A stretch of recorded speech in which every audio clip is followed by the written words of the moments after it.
रत्नैकल्पितमासनं हिमजले स्नानं च दिव्याम्बरम्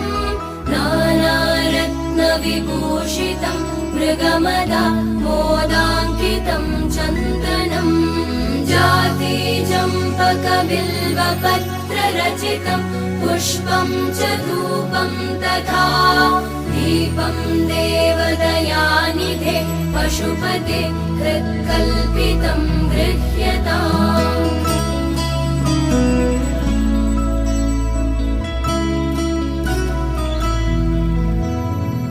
सौवर्णे नवरत्नखण्डरचिते पात्रे घृतं पायसम् भक्ष्यं पञ्चविधं पयोदधियुतं रम्भाफलं पानकम् शाकानामयुतं जलम्